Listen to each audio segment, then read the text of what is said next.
জ্বালানি তেলের দাম বাড়ার প্রতিবাদে আজ থেকে সারা দেশে পণ্য পরিবহন বন্ধ। চট্টগ্রাম সহ বেশ কয়েকটি জেলায় চলবে না যাত্রীবাহী বাসও। বিপাকে যাত্রীরা। ঢাকায় বিআরটিসির 7টি ডিপোতে অকেজো পড়ে আছে শতাধিক যাত্রীবাহী বাস। মেরামতের অভাবেই নষ্টের পথে কোটি কোটি টাকার সম্পদ। যন্ত্রাংশও হচ্ছে বিকল। ৬,০০০ টাকার গহনার জন্য নারীকে খুন। রাজধানীতে ক্লুলেস হত্যাকাণ্ডের রহস্য উন্মোচন। ছেলের বউয়ের বন্ধুকে গ্রেফতারের পর পুলিশের কাছে জবানবন্দি।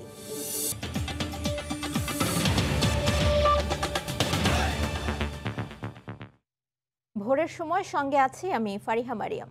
ডিজেল ও কেরোসিনের দাম লিটারে ১৫ টাকা বাড়ানোর প্রতিবাদে আজ থেকে অনির্দিষ্টকালের জন্য পণ্য পরিবহন বন্ধের ঘোষণা দিয়েছে কাভার্ড ভ্যান মালিক সমিতি। বেড়েছে এলপিজির দামও। খাত সংশ্লিষ্টরা বলছেন, পরিবহন খরচ বেড়ে যাওয়ায় খাদ্যপণ্য বিশেষ করে কাঁচা শাকসবজির দাম বেড়ে যাবে। জ্বালানি বিশেষজ্ঞরা বলছেন, দাম বাড়ানোর প্রক্রিয়াটি বৈধ হয়নি। প্রায় ৫ বছরেরও বেশি সময় ধরে অপরিবর্তিত ছিল জ্বালানি পণ্য কেরোসিন ও ডিজেলের দাম। ২০১৬ সালে জ্বালানি পণ্য দুটির দাম কমিয়ে লিটার প্রতি ৬৫ টাকা নির্ধারণ করেছিল সরকার। তবে বর্তমানে আন্তর্জাতিক বাজারে ব্যারেল প্রতি $৮০ ছাড়িয়েছে অপরিশোধিত জ্বালানি তেলের দাম। এতে প্রতিদিন প্রায় ২০ কোটি টাকা লোকসান দিতে হচ্ছে সরকারকে। হিসাব বলছে, গত অক্টোবরে বাংলাদেশ পেট্রোলিয়াম কর্পোরেশন বিপিসির লোকসান হয়েছে প্রায় ৭২৭ কোটি টাকা। এরই প্রেক্ষিতে বুধবার ডিজেল ও কেরোসিনের দাম লিটারে ১৫ টাকা বাড়িয়ে ৮০ টাকা নির্ধারণ করেছে সরকার। ৮০ টাকা হচ্ছে এখন সরকারি রেট। সরকার যে রেট দিয়েছে আমরা সেই রেট তেল বিক্রি করতেছি। এটা তো আমাদের পকেটের দিকে যাবে এখন যদি বেশি নেয়। এদিকে হঠাৎ করেই জ্বালানি তেলের বাড়তি দাম কার্যকর হওয়ায় পাম্পে এসে বিপাকে পড়েন অনেকেই। ৫,০০০-১০,০০০ টাকা ডেমারেজ দিতে হবে। যে অবস্থা এখন শুধু সরকারি চাকরিজীবীরা থাকুক, আমরা এই দেশ থেকে চলে যাই। আগের রেটে ভাড়াটা ধরছি, এখন যদি আমি বলি ভাই লিটারে আমার ১৫ টাকা করে বাড়ছে, এখন দিব? মালিকরা বলছে যে ২-৩ দিন চলাও, তারপর আমরা দেখতাছি। তেলের বাড়তি দাম প্রত্যাহারের দাবিতে শুক্রবার থেকে অনির্দিষ্টকালের জন্য বাস ট্রাক বন্ধের ঘোষণা দিয়েছে এই খাতের মালিক ও শ্রমিকরা। এদিকে তেলের দাম নিয়ে সাধারণ মানুষের অসন্তোষের মধ্যেই বাড়ল এলপি গ্যাসের দাম। ১২ লিটারের সিলিন্ডার ৫৪ টাকা বাড়িয়ে ১,৩১৩ টাকা নির্ধারণ করা হয়েছে। শুভ খান, সময় সংবাদ, ঢাকা। বিদ্যুৎ ও জ্বালানি প্রতিমন্ত্রী নসরুল হামিদ বলেছেন, ভারতে তেল পাচার ঠেকাতেই বাধ্য হয়ে ডিজেল কেরোসিনের দাম বাড়ানো হয়েছে। তবে কৃষকদের সেচ খাতে ভর্তুকির বিষয়ে চিন্তাভাবনা চলছে বলেও জানান তিনি। লন্ডন সফররত প্রতিমন্ত্রীকে সাংবাদিকরা প্রশ্ন করলে এই কথা জানান তিনি। বিশ্ববাজারে পরিস্থিতি ঠিক হলে দাম কমতে পারে বলেও ইঙ্গিত দেন নসরুল হামিদ। আমাদের দামের থেকে তাদের দাম বেশি দেখে আমাদের এখান থেকে প্রচুর পরিমাণ তেল কিন্তু স্মাগল হওয়া শুরু করে দিয়েছে। আমরা বাধ্য হয়েছি এখানে একটা অ্যাডজাস্টমেন্ট করার জন্য প্রাইসে, এবং আমার মনে হয় না যে এটা খুব সহনীয় পর্যায়ে অ্যাডজাস্টমেন্ট থাকবে। আমরা আশা করছি যে এটা বেশি দিন থাকবে না। যদি কন্টিনিউ করে তাহলে আমাদের কন্টিনিউ করতে হবে। তবে এই জায়গাটায় বিশেষ করে যারা কৃষকের ব্যাপারে, যারা এই ডিজেলটা ব্যবহার করে, তাদের ব্যাপারে তো সরকার ভর্তুকি কম দাম রাখবে না। এদিকে জ্বালানি তেলের দাম বাড়ানোর প্রতিবাদে চট্টগ্রামেও সব ধরনের গণপরিবহন ও পণ্য পরিবহন বন্ধ রাখার ঘোষণা দিয়েছেন মালিক ও শ্রমিকরা। গতকাল বিকেলে মালিক শ্রমিক সংগঠনগুলোর একাধিক বৈঠক শেষে এই সিদ্ধান্ত হয়। হঠাৎ করে জ্বালানি তেলের এই দাম বাড়ানোয় পরিবহন মালিক শ্রমিকদের পাশাপাশি ক্ষুব্ধ সাধারণ মানুষও। বন্দরনগরের প্রতিটি পেট্রোল পাম্পের ডিজেল মেশিনের উপর এ ধরনের নোটিশ টাঙিয়ে দিয়েছে মালিক পক্ষ। আর হঠাৎ করেই ডিজেলের লিটার প্রতি ১৫ টাকা বাড়ানোয় সবচেয়ে বেশি জটিলতায় পড়তে যাচ্ছে গণ এবং পণ্য পরিবহন খাত। আর তাই প্রতিবাদ জানাতে শুক্রবার সকাল থেকে পরিবহন বন্ধ রাখার সিদ্ধান্ত নিয়েছে সংগঠনগুলো। ভাড়া এবং আমাদের তেলের দামের সাথে সম্পৃক্ত রেখে আমাদেরকে পরিবহন খরচটা ওভারকাম হওয়ার কঠিন ব্যাপার হয়ে দাঁড়াবে। ব্যাপারটা সমাধান হওয়া জরুরি। মালিকদের চাপ, যাকে কেন্দ্র করে আমরা আগামীকাল সকাল থেকেই চট্টগ্রাম শহরের সকল গণপরিবহন এবং পণ্য পরিবহন গাড়ি বন্ধ রেখে এটা একটি সিদ্ধান্তের জন্য অপেক্ষা আছি। পরিবহন শ্রমিকদের অভিযোগ, আগে কয়েকবার জ্বালানি তেলের দাম বাড়ানো সহ নানা জটিলতায় যাত্রী ভাড়া বাড়ানোর কথা থাকলেও এখনও তার সমন্বয় হয়নি। এই অবস্থায় নতুন করে দাম বাড়ানোতে তাদের ভোগান্তিতে পড়তে হবে। ডিজেলে ১৫ টাকা বেড়ে দেওয়াতে মালিকের এই মুহূর্তে মনে করেন আইবিএর সাথে তার সামঞ্জস্য থাকবে না। পূর্ব যে নির্ধারিত বাড়াটা নিতে পারি নাই, বর্তমানেও কিন্তু ওইবার আমরা এখন নিতে পারি না। এর মধ্যে দেখা গেল যে আপনার কি ১৫ টাকা করে আপনার বাড়ি দিল ৮০ টাকা। মানে ৮০ টাকা দিয়ে আমরা আমাদের মনে আপনার কি আমরা এই পরিবহন আমরা চালাতে পারবো না। প্রত্যেকটা জিনিসেই 25-30% বেড়ে গেছে। টায়ার, টিউব হইতে, লুব্রিক্যান্ট হইতে, পার্টস হতে সব কিছু বেড়ে গেছে। আমরা এমনি দেওয়ালে পেটে গেছে, এই ব্যবসাতে আমরা করবো কি না এটাও এখন আমাদের জন্য দায়বদ্ধতা হচ্ছে। চট্টগ্রামে 1 লাখের বেশি গণ, পণ্য এবং হিউম্যান হলারের মতো যানবাহন রয়েছে, যেগুলো ডিজেলেই চলাচল করে।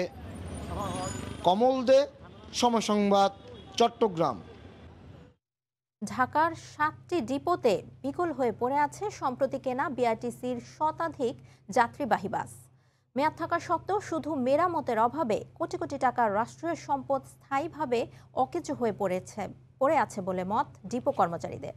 বাসগুলো মেরামতের উদ্যোগ নেওয়া হয়েছে জানিয়েছেন বিআরটিসির চেয়ারম্যান নাজমুস সালেহের প্রতিবেদন।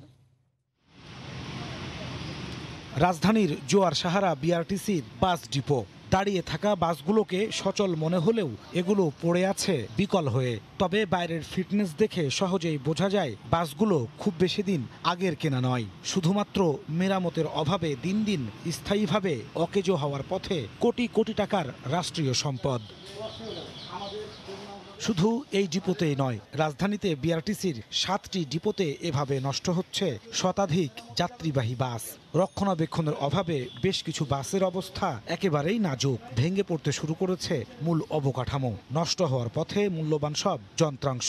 গাড়িগুলো 1912 সালে, ছাদ এবং সামনে পিছনে ফাইবার থাকার কারণে পানি পড়ে আর অল্পতেই নষ্ট হয়ে যায়। টায়ারগুলো অনেকে বসে থাকা নষ্ট হয়ে গেছে, ব্যাটারির ড্যামেজ হয়ে গেছে, ইঞ্জিন অয়েল সমস্যা প্লাস ইঞ্জিন সমস্যা এই জন্য হয়ে গেছে গাড়ি বসার কারণে। অথচ সড়কে বাসের জন্য রীতিমতো যুদ্ধে নামে মানুষ। প্রায় 2 কোটি মানুষের ঢাকায় গণপরিবহন সংকট দীর্ঘদিনের। ঘন্টার পর ঘন্টা অপেক্ষার পর বাস দেখলেই শুরু হয় হুড়োহুড়ি। প্রতিদিন বাসের জন্য সকালে যুদ্ধ করতে হয় এবং আসার পথে একই অবস্থা। বাস তো পাওয়া যায় না ঘন্টার পর ঘন্টা, এটা তো স্বাভাবিক হয়ে গেছে। এখন প্রচুর ভিড়, আমি যে দাঁড়াবো সেই অপশনটুকু হয়তো বা থাকে না। বিআরটিসি বাসের সংখ্যা খুবই কম এবং পাওয়া খুবই দুষ্কর। বিআরটিসিও স্বীকার করছেন সময় মতো মেরামতের অভাবে যাত্রী সেবাই কেনা হলেও মুখ থুবড়ে পড়েছে বাসগুলো। অল্প সময়ের মধ্যে এগুলো সচল করার উদ্যোগ নেওয়া হবে জানিয়ে চেয়ারম্যান বলছেন কিছুটা হলেও যাত্রীদের দুর্ভোগ লাঘব হবে। আমরা কিন্তু এখন বদ্ধপরিকর যে আমরা এই গাড়িগুলা যদি একবারে আমাদের মিনিমাম প্রফিটও হয় আমরা সেগুলোকে উঠাবো। বিকল বাসগুলো চালু হওয়ার আগেই নতুন করে আরও 300টি উন্নত প্রযুক্তির সিএনজি চালিত বাস কেনার প্রকল্প নিয়েছে বিআরটিসি। নাজমুস সালেহী, সময় সংবাদ, ঢাকা। বাংলাদেশ এখন বদলে গেছে। পুরো দক্ষিণ এশিয়ায় বিনিয়োগ পরিস্থিতিতে দেশ এখন সবার চেয়ে এগিয়ে। লন্ডনে বাংলাদেশ ইনভেস্টমেন্ট সামিটের উদ্বোধনী অনুষ্ঠানে এসব কথা বলেন প্রধানমন্ত্রী শেখ হাসিনা। ব্যবসার ক্ষেত্রে সব প্রতিবন্ধকতা দূর করা হচ্ছে জানিয়ে তিনি বলেন, প্রবাসী বাংলাদেশিরা বিদেশিদের নিয়ে নিশ্চিতে দেশে বিনিয়োগ করতে পারেন। গেল 1 দশকে নীতিগত ও অবকাঠামোগত পরিবর্তনে দেশে বড় একটা গতিশীলতা এসেছে অর্থনীতি তথা বিনিয়োগের ক্ষেত্রে। শত প্রতিকূলতা সত্ত্বেও ছোট এই ভূখণ্ডের বিভিন্ন সাফল্যগাথা বিদেশি বিনিয়োগকারীদের সামনে তুলে ধরে বিনিয়োগের সুযোগ তৈরির চেষ্টায় এবার যুক্তরাজ্যের রাজধানী লন্ডনে রোড শোর আয়োজন করেছে সরকার। বৃহস্পতিবার লন্ডনে স্থানীয় সময় সকালে ভার্চুয়াল মাধ্যমে এই ইনভেস্টমেন্ট সামিটের আয়োজন করে সিকিউরিটি অ্যান্ড এক্সচেঞ্জ কমিশন, বিনিয়োগ উন্নয়ন কর্তৃপক্ষ এবং লন্ডনে বাংলাদেশ হাই কমিশন। অনলাইনে এতে যুক্ত ছিলেন প্রধানমন্ত্রী Sheikh Hasina. To create an ever more prosperous and environmentally sustainable future. এই আয়োজনে অনলাইন মাধ্যমে বাংলাদেশকে শুভেচ্ছা জানিয়েছেন ব্রিটিশ প্রধানমন্ত্রী বরিস জনসন ও ব্রিটিশ সিংহাসনের উত্তরাধিকার প্রিন্স চার্লস। তাদের মতে বাংলাদেশের এই উন্নয়ন পরবর্তী 50 বছরের সম্পর্ক দৃঢ়করণে ভূমিকা রাখবে। To witness Bangladesh's incredible development into the confident and proud partner of today. দেশের বদলে যাওয়া বিভিন্ন সুযোগ তুলে ধরে প্রধানমন্ত্রী বলেন, বিদেশি বিনিয়োগকারীদের জন্য নিরাপদ ঠিকানা বাংলাদেশ। জানান, সিলেটের ইকোনমিক জোনে ব্রিটিশ ব্যবসায়ীরা সুযোগ নিতে পারেন। ব্রিটিশ ইনভেস্টরস আছে, তাদেরকে পার্টনার করে নিয়ে আসেন। তাদের সাথে আপনারা বাংলাদেশে এসে ব্যবসা করেন, সব রকম সুযোগ সুবিধা আপনারা পাবেন। এ সময় ব্যবসার ক্ষেত্রে সব প্রতিবন্ধকতা দূর করার প্রতিশ্রুতি দিয়ে সরকার প্রধান প্রবাসী বাংলাদেশিদের কৃষি প্রক্রিয়াজাতকরণ শিল্পে বিনিয়োগ করার আহ্বান জানান। কৃষিভিত্তিক বা খাদ্য প্রক্রিয়াজাত শিল্প গড়ে তোলেন, তাহলে একেবারে তাজা শাক সবজি, মাছ, ফল মূল সব নিয়ে আসতে পারবেন। কারণ আমাদের এখন আমাদের কৃষিতে বিপ্লব ঘটেছে। সারা বছরই আমরা সব ধরনের সবজি এবং সবকিছু উৎপাদন করতে পারি। বিদ্যুৎ উৎপাদন সক্ষমতা, শিল্প উন্নয়নের পরিবেশ সহ দেশের বর্তমান পরিস্থিতি বিদেশিদের কাছে স্পষ্ট করতেই এমন আয়োজন আগামীতেও অব্যাহত থাকবে। শাতিলা শারমিন, সময় সংবাদ। একটি স্বর্ণের নাকফুল, 4টি রূপার নূপুর ও একটি হার, সব মিলে বাজার মূল্য মাত্র 6,000 টাকা। অথচ সামান্য এই গহনার জন্য চিরতরে নিভে গেছে তাজা প্রাণ।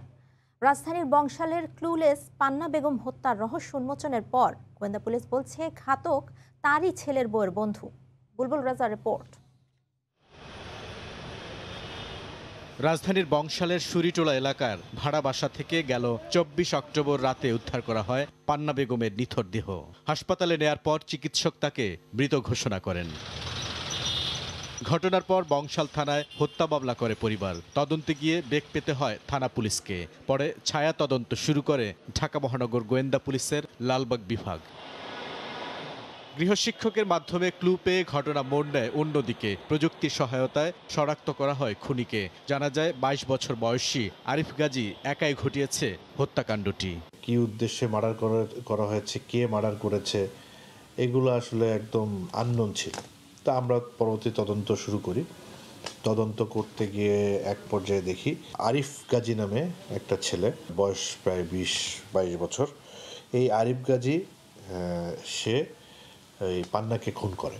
গ্রেফতার আরিফকে জিজ্ঞাসাবাদের পর পুলিশ জানায় ঘটনার রাতে বাসায় একাই ছিলেন পান্না। হঠাৎ বিদ্যুৎ চলে গেলে ওয়ারড্রবে থাকা চাকু দিয়ে পান্না বেগমের পিঠে আঘাত করে আরিফ। ভিকটিম চিৎকার করলে বালিশ চাপা দিয়ে মৃত্যু নিশ্চিত করে সে। পরে তার নাকফুল, 4টি রূপার নূপুর ও একটি হাড় নিয়ে পালিয়ে যায় সে। ভিকটিমের ছেলের ওয়াইফের সাথে তার পরিচয় ছিল আগে। সে কত টাকা গেইন করবে সে কিন্তু আগে থেকে জানতো না। টাকা লাভের উদ্দেশ্যেই হত্যাটা করেছে, কিন্তু সে এইটা বিক্রি করেছে খুব অল্প দামে, মাত্র 6,000 টাকার মতো সে পেয়েছিল। গোয়েন্দারা জানিয়েছে আরিফের আগে থেকেই চুরির স্বভাব ছিল। বুলবুল রেজা, সময় সংবাদ, ঢাকা। এদিকে কোনো প্রার্থী ভোট চলাকালে ঝামেলা করলে তদন্ত সাপেক্ষে 1 ঘন্টার মধ্যে প্রার্থিতা বাতিল করা হবে বলে হুঁশিয়ার করেছেন প্রধান নির্বাচন কমিশনার AKM নুরুল হুদা। বৃহস্পতিবার দুপুরে ভার্চুয়ালি এক আলোচনা সভায় অংশ নিয়ে তিনি এসব কথা বলেন। পরিস্থিতির সৃষ্টি হওয়ার আগেই অগ্রিম গোয়েন্দা তৎপরতার মাধ্যমে সেগুলো নিয়ন্ত্রণ করতে পারেন এবং জানতে পারেন, তাহলে এটা সুবিধা হবে। যদি কোনো আচরণবিধি ভঙ্গের ব্যাপারে কোনো রকমের অভিযোগ পায়, আমরা সাথে সাথে তাৎক্ষণিকভাবে সেটা ব্যবস্থা নেই। 1 ঘন্টা আমরা সেটা বিলম্ব করি না।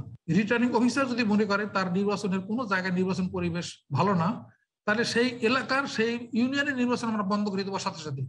যদি কোনো প্রার্থী তার নির্বাচনে আচরণবিধি ভঙ্গের কারণে নির্বাচন যদি চ্যালেঞ্জিং হয়, সাথে সাথে আমাদেরকে জানালে আমরা একটু তদন্ত করি। তদন্ত করে যদি সঠিক পাওয়া যায়, সেই প্রার্থীতা বাতিল করে দেওয়ার ক্ষমতা আমাদের আছে। আপিল নিষ্পত্তির আগে যশোর কারাগারে 2 আসামির ফাঁসি কার্যকরের ঘটনা ঘটেনি বলে জানিয়েছেন আইনমন্ত্রী ও স্বরাষ্ট্রমন্ত্রী। তারা বলেন সমস্ত প্রক্রিয়া মেনেই ফাঁসির রায় কার্যকর করা হয়। কোনো কারণে জেল আপিল ও সাধারণ আপিল শুনানি সমান্তরালে না চলায় এই বিভ্রান্তি হয়েছে। তবে এ নিয়ে প্রশ্ন তোলেন মন্ত্রী নিজেও। 1994 সালের 28 জুন চুয়াডাঙ্গায় খুন হন ইউপি মেম্বার মনোয়ার হোসেন। 2008 সালের 17 এপ্রিল 3 জনের ফাঁসির আদেশ দেন আদালত। 2013 সালে 2 জনের ফাঁসি বহাল রাখেন হাইকোর্ট। এরপর আপিল করে তাদের পরিবার। চলতি মাসের 3 তারিখ মামলাটি শুনানির জন্য আসে আপিল বিভাগের কার্যতালিকায়। আসামির সঙ্গে যোগাযোগ শুরু করেন মামলার আইনজীবী হুমায়ুন কবির। তখনই জানা যায় ফাঁসির দণ্ড কার্যকর হয়েছে 4 বছর আগেই। বৃহস্পতিবার দুপুরে সচিবালয় এ বিষয়ে সাংবাদিকদের সঙ্গে কথা বলেন আইনমন্ত্রী। জানান আপিল নিষ্পত্তির আগে ফাঁসি কার্যকরের তথ্য সঠিক নয়। আমার কাছে যে তথ্যাদি আছে সেটার সাথে যে খবর প্রকাশ হয়েছে তার কিন্তু মিল নাই। জেল অ্যাপিলটার শুনানি শেষে বিচারিক আদালত এবং হাইকোর্টের যে রায় সেটাকে বহাল রাখা হয় এবং তারপরে যারা মৃত্যুদণ্ডপ্রাপ্ত আসামি তারা কিন্তু মহামান্য রাষ্ট্রপতির কাছে প্রাণ ভিক্ষা চান। সেই আবেদন নাকচ করার পরে তারপরে তাদের ফাঁসি কার্যকর করা হয়। তার মতে হয়তো পরিবারের আপিল ও জেল আপিল একসাথে চলেনি, তাই এই বিভ্রান্তির সৃষ্টি হয়েছে। তবে জেল আপিল ও সাধারণ আপিল কেন একসঙ্গে চলেনি সেই প্রশ্ন তোলেন মন্ত্রী নিজেও। আমি জানি না এই যে আপিলটা কবে তাদের দাখিল করা হয়েছিল বা কেন জেল আপিলটা এই যে নর্মাল আপিল যেটা করা হয়েছে সেটার সাথে একসাথে হলো না। অন্যদিকে সচিবালয়ে স্বরাষ্ট্রমন্ত্রী বলেন, সব নিয়ম মেনেই ফাঁসি কার্যকর করা হয়। একদম যথাযোগ্য নিয়ম অনুযায়ী হয়েছে। প্রত্যেকটা স্টেপের পরে আরেকটা যে স্টেপ, সেই স্টেপই আসছে। কোনো আপিল তার নামে পেন্ডিং ছিল বলে আমাদের কারা কর্তৃপক্ষ কিংবা আমাদের কাছে কোনো জানা ছিল না। যদিও এই ঘটনায় ক্ষতিপূরণও বিচার বিভাগে তদন্ত চাইছে ভুক্তভোগীদের পরিবার। আগামী সপ্তাহে নিয়মিত আপিল আবেদনের শুনানির কথাও রয়েছে। আতিকুর রহমান তমাল, সময় সংবাদ, ঢাকা। কুমিল্লার পূজা মণ্ডপে প্রথম প্রতিমা ভাঙচুর করেছিলেন বিএনপি সমর্থিত সিটি মেয়র মনিরুল হক সাক্কুর ব্যক্তিগত সচিব মঈনুদ্দিন আহমেদ বাবু। এমনটি দাবি পূজা উদযাপন কমিটির। ঘটনার পর থেকেই খোঁজ নেই তাদের। এছাড়া 999-এ ফোন দেয়া ইকরামও বিএনপির কর্মী। সময় সংবাদের হাতে আসা একটি ভিডিও ফুটেজে ধরা পড়েছে প্রধান অভিযুক্ত ইকবাল ও ইকরাম পরিস্থিতি পর্যবেক্ষণে সারাদিনই ঘটনাস্থলে ছিলেন। বাহরাইনকে সঙ্গে নিয়ে বুলবুল রাজার রিপোর্ট, ছবি তুলেছেন ওমর ফারুক। কুমিল্লার পূজা মণ্ডপে কোরআন শরীফ পাওয়া গেছে এমন খবরে ঘটনাস্থলে ছুটে আসেন প্রশাসনের কর্মকর্তা, রাজনীতিবিদ ও স্থানীয় বাসিন্দারা। প্রশাসনের কর্মকর্তারা ঘটনার বিষয়ে কথা বলেন স্থানীয়দের সঙ্গে। সময় সংবাদের কাছে আসা একটি ভিডিওতে প্রধান অভিযুক্ত ইকবাল হোসেনকে দেখা যায় সেখানে। ওই ঘটনার 999-এ ফোন করে পুলিশকে জানিয়েছিলেন যে ব্যক্তি, সেই ইকরামও ছিলেন সেখানে। দুজনই দাঁড়িয়ে অবস্থা পর্যবেক্ষণ করছিলেন। আরেকটি ভিডিওতে ইকরামকে উত্তেজিত অবস্থায় দেখা যায় স্থানীয়দের সঙ্গে কথা বলতে। সেদিন কুমিল্লা সিটি কর্পোরেশনের মেয়র মনিরুল হক সাক্কু ছিলেন সেখানে। তার পিএস মঈনুদ্দিন আহমেদ বাবু, যার বিরুদ্ধেও অভিযোগের তীর, তিনিও ছিলেন ঘটনাস্থলে। সহিংসতায় উস্কানি দিতে দেখা যায় তাকে। কুমিল্লা শহরের মৌলভীপাড়ায় অভিযুক্ত বাবুর বাড়িতে গিয়ে দেখা যায় তালা ঝুলছে। পূজা মণ্ডপে পবিত্র কোরআন শরীফ রাখার ঘটনায় মূল অভিযুক্ত ইকবাল হোসেন হলেও 13ই অক্টোবর সকালে সহিংসতা ছড়িয়ে দিতে তৎপর ছিলেন অনেকেই। এলাকাবাসী ও মণ্ডপ সংশ্লিষ্টদের দাবি, তাদের মধ্যে অন্যতম মঈনুদ্দিন আহমেদ বাবু, যিনি city mayor Monirul Haque সাক্কুর PS হিসেবে পরিচিত। এটি তার বাসভবন। ঘটনার পর থেকেই তার কোনো হদিস নেই। পূজা উদযাপন কমিটির নেতাদের দাবি, সিটি মেয়রের পিএস বাবুই প্রথম প্রতিমা ভাঙচুর করে। 999-এ ফোন দেয়া ইকরামও বিএনপির কর্মী দাবি তাদের। মেয়রের যে পিএস, সেই আমাদের প্রতিমায় সর্বপ্রথম আঘাত করে ডেকোরেশনের লাইটগুলি সে সর্বপ্রথম ছিঁড়ে ফেলে। সে কিন্তু প্রায় 12টা সামনে ছিল, মণ্ডপের সামনে ছিল, হুলাহুলি দৌড়ের সময় ছিল, তা কিন্তু তখন গ্রেফতার করা হয় নাই। এখন পর্যন্ত কুমিল্লার ঘটনায় দায়ের হওয়া 1 ডজন মামলায় যাদেরকে গ্রেফতার করা হয়েছে তাদের বেশিরভাগই বিএনপি জামায়াতের কর্মী। বিএনপি নেতাদের দাবি, তারা ষড়যন্ত্রের শিকার। বিএনপিকে ফাঁসানোর জন্য কিন্তু বিএনপির নেতা কর্মীরা যাতে আন্দোলনে অংশগ্রহণ করতে না পারে, আন্দোলন চাঙ্গা করতে না পারে, সেই জন্য তাদের বিরুদ্ধে ঢালাওভাবে একটা মামলা দিয়ে হয়রানি করা হচ্ছে। রিমান্ডে উস্কানিদাতাদের নাম আসছে বলে জানিয়েছেন তদন্ত সংশ্লিষ্টরা। নাম কিছু কিছু আসছে, আমরা সেই নাম যথার্থ কিনা এগুলো যাচাই বাছাই হচ্ছে। প্ররোচনায় কারা কারা ছিল, দেশব্যাপী কিভাবে ছড়িয়ে পড়লো, সেখানে কারা কারা মদত দিয়েছে, এই সব কিছুই আমরা সামনে রেখে তদন্ত কাজ চালিয়ে যাচ্ছি। ধর্ম অবমাননায় প্রধান অভিযুক্ত ইকবাল সহ 4 আসামিকে 3য় দফা রিমান্ডে নিয়ে জিজ্ঞাসাবাদ করছে সিআইডি। বুলবুল রেজা, সময় সংবাদ, কুমিল্লা। সামাজিক মাধ্যম ব্যবহার করে জঙ্গিবাদে জড়িয়েছেন জেএমবির সামরিক শাখার প্রধান আবু বাসির। 2018 সালে গ্রেফতারের পর জামিনে বেরিয়ে 2020 সালে পল্টনের পুলিশ চেকপোস্টে বোমা বিস্ফোরণ ঘটায় বসির। এমন তথ্য দিয়েছে সিটিটিসি। এদিকে রাজনৈতিক নেতা নামধারী দুর্ধর্ষ ডাকাত তৈয়ব বাহিনীর প্রধান সহ 5 জনকে গ্রেফতার করেছে পুলিশ। 2020 সালের 24 জুলাই রাতে পল্টন পুলিশ চেকপোস্টের পাশে বিস্ফোরণের ঘটনায় জেএমবির সামরিক শাখার সদস্য আবু বাসিরকে গ্রেফতার করেছে কাউন্টার টেরোরিজম ইউনিট। সংস্থাটি জানায় 2018 সালে জঙ্গিবাদে জড়িত থাকার অভিযোগে আবু বাসিরকে গ্রেফতার করেছিল পুলিশ। তবে জামিনে বেরিয়ে আবারও সামাজিক যোগাযোগ মাধ্যম ব্যবহার করে জঙ্গিবাদে জড়িয়ে পড়েন তিনি। বনে যান নব্য জেএমবির সামরিক শাখার সদস্য। পরে পল্টনের ঘটনায় জঙ্গি অপারেশনে সরাসরি অংশ নেয় বাসির। অন্যদিকে জঙ্গিবাদে জড়ানোয় তাকে সার্বক্ষণিক পুলিশের নজরদারিতে রাখতে জেল কর্তৃপক্ষকে চিঠি দেয় counter terrorism and transnational crime unit. সেই হিসেবে গোয়েন্দা নজরদারিতে আসে আবু বাসির। বুধবার তাকে মিরপুর মাজার রোড থেকে গ্রেফতার করে সিটিটিসি। সে 2017 সালে এই জঙ্গিবাদে উদ্বুদ্ধ হয়। ফেসবুকের মাধ্যমে জেল হাজতে থাকার পর জামিন পেয়ে পুনরায় আবার এই সংগঠনে উদ্বুদ্ধ হয়। এদিকে ভোররাতে দুবাই থেকে আসা ফ্লাইট টার্গেট করে বিমানবন্দরে প্রবাসী শ্রমিকদের কাছ থেকে স্বর্ণালংকার ও টাকা পয়সা হাতিয়ে নেওয়ার অভিযোগে দুর্ধর্ষ ডাকাত গ্রুপ তৈয়ব বাহিনীর প্রধানসহ ৫ জনকে আটক করেছে পুলিশ। এ সময় স্বর্ণালংকার পিস্তল, গুলি ও ওয়্যারলেস সেট জব্দ করা হয়। সে ব্যক্তিগতভাবে একটি উপজেলার সে বিএনপির অঙ্গ সংগঠনের একজন সভাপতি। ভোররাতের দিকে যেহেতু এই সমস্ত ডাকাতিগুলো তাদের টার্গেট গ্রুপ ছিল সাম্প্রতিককালে শ্রমিক যারা বিদেশ থেকে আগত। তৈয়ব বিএনপির একটি উপজেলা ইউনিটের প্রধান বলে দাবি করেছে পুলিশ। ফারজানা আক্তার, সময় সংবাদ, ঢাকা। কুমিল্লায় 2 মাসে 2 নারী খুনের রহস্য উন্মোচন করেছে পিবিআই। প্রেমের ফাঁদে ফেলে নারীদের অর্থ আত্মসাৎ করাই মূল উদ্দেশ্য, আর না পেলেই হত্যা। এটাই নেশা ছিল গ্রেফতার হওয়া মুন্নার। তার সহযোগী মাইক্রোবাস চালক দিনুকেও আটক করেছে পুলিশ। বাহার রায়হানের তথ্য ও ছবি নিয়ে রিপোর্ট। গত 2রা সেপ্টেম্বর স্বামীর বাড়ি কুমিল্লার কোটবাড়ি থেকে কাউকে কিছু না বলেই চলে যান এক সন্তানের মা লাইলি। পরে ঢাকা চট্টগ্রাম মহাসড়কের ফেনী এলাকায় মেলে তার মরদেহ। গত 24শে অক্টোবর পান্না আক্তার নামে 2 সন্তানের মা খুনের তদন্তে বেরিয়ে আসে লাইলি খুনের রহস্য।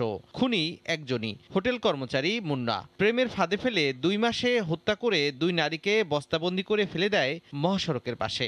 নিহত লাইলির স্বজনদের অভিযোগ, মৃত্যুর পরও ছবি দেখিয়ে তাদের কাছ থেকে মুক্তিপণের টাকা আদায় করে মুন্না। আমার ফান্নার ইয়ারা দিয়ে আমার থেকে টাকা নিচ্ছে, কত তোর মেয়ে কইয়া কইয়া শয়তান, আমি ফাঁসি চাই। মোবাইল ফোনে পান্নার সঙ্গে 2 মাসের প্রেম করে টাকা আদায় করতে না পেরেই তাকে খুন করে মুন্না। একইভাবে লাইলির সঙ্গেও প্রেম হয় ওই খুনির। আমাদের মোট 20,000 টাকা ছিল, 2টা মোবাইল ছিল, 30,000 টাকা দামের 2টা মোবাইল, এইগুলো নিয়ে গেছে। তদন্ত কর্মকর্তারা বলছেন, অসচেতনভাবে সামাজিক যোগাযোগ মাধ্যম ব্যবহারকেই হাতিয়ার হিসেবে বেছে নেয় মুন্না। এই 2টি হত্যাকাণ্ড সংঘটিত হওয়ার পরেও তার আরও কয়েকটি নারীর সাথে তার যোগাযোগ আছে এবং আমরা ধারণা করছি হয়তো এগুলো ছিল তার পরবর্তী টার্গেট। গত 27শে অক্টোবর পান্না হত্যা মামলায় মুন্না ও লাশ বহনের সহযোগী মাইক্রোবাস চালক দিনুকে কুমিল্লা থেকে গ্রেপ্তার করে পিবিআই। একইভাবে 2 নারীকে হত্যা এবং লাশ ফেলে দেওয়ার ঘটনায় সব আলামতও জব্দ করেছে সংস্থাটি। যে মাইক্রোবাসের মধ্য থেকে লাশ ডেড বডি নিয়ে যাওয়া হয়েছিল, সে মাইক্রোবাসটিও আমরা উদ্ধার করতে সক্ষম হয়েছি। মুন্নার বাড়ি কুমিল্লার মুরাদনগর উপজেলায়। নগরীর ছোটরা এলাকায় ভাড়া বাসায় থেকে হোটেল বয়ের কাজ করে জীবিকা নির্বাহ করত সে। সময় সংবাদ, কুমিল্লা। বেসরকারি বন্ডের মাধ্যমে উত্তর সিটি কর্পোরেশনের উন্নয়ন পরিকল্পনা হাতে নিয়েছে সরকার। লন্ডনের বিনিয়োগকারীদের 10,000 কোটি টাকার বন্ডের প্রস্তাব দিয়েছে উত্তর সিটির মেয়র। বিনিয়োগ প্রস্তাবে আগ্রহ দেখিয়েছে প্রবাসী বাংলাদেশিরা। বিশ্লেষকরা বলছেন, বন্ডের মাধ্যমে বিনিয়োগ করলে সরকারের ওপর বিনিয়োগের চাপ কিছুটা কমবে। লন্ডন থেকে সানবীর রুপলের রিপোর্ট। ঢাকা উত্তর সিটি কর্পোরেশনের উন্নয়নে এবার নতুন পরিকল্পনা হাতে নেওয়া হয়েছে। গ্রিন বন্ডের মাধ্যমে 10,000 কোটি টাকা বিনিয়োগ প্রস্তাব দিয়েছেন উত্তর সিটি কর্পোরেশনের মেয়র আতিকুল ইসলাম। প্রাথমিকভাবে কারাওয়ান বাজার, গুলশান, কল্যাণপুর ও পূর্বাচলের নতুন নগরীতে বিনিয়োগ আকর্ষণ করতে চান mayor. Municipality bond ever first time in বাংলাদেশে আমরা এটা চালু করতে যাচ্ছি। আগামী ভবিষ্যৎ প্রজন্মের জন্য আমরা সিটি কর্পোরেশন থেকে যে মার্কেটগুলো করতে যাব, যে সিভিক সেন্টার করব, হাইড্রো ইকো পার্ক করব, সব কিছু কিন্তু আমরা ডিপেন্ডেন্ট করতে চাচ্ছি গ্রিন বন্ডের উপর। লন্ডনের ইনভেস্টমেন্ট সামিটে মেয়রের প্রস্তাবে সাড়া দিয়েছেন প্রবাসী বাংলাদেশিরা। Economics graduates, business graduates, scientist, researchers, ওদেরকে নিয়ে আমরা একটা ট্যালেন্ট পুল ক্রিয়েট করতে হবে। You cannot beat the talent of Bangladesh. We are one country. Nobody could rule for too long.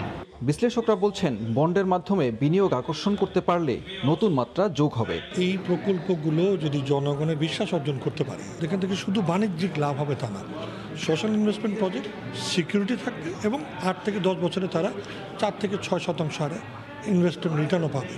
বিনিয়োগ যেভাবেই করা হোক না কেন, দীর্ঘমেয়াদী পরিকল্পনা মাথায় রেখেই বাস্তবায়ন করার পরামর্শ বিশ্লেষকদের। সরকারের উপর নির্ভরতা কমিয়ে বেসরকারি বন্ডের মাধ্যমে এবার নগর উন্নয়ন করতে চায় সরকার। এক্ষেত্রে বন্ড ইস্যুর মাধ্যমে যে উন্নয়নের পরিকল্পনা করা হচ্ছে, তাতে লন্ডনের প্রবাসীরাও আগ্রহ প্রকাশ করেছে। সানবীর রুপল, সময় সংবাদ, লন্ডন। দেশে মাথাপিছু আয় ছাড়ালো $2,500।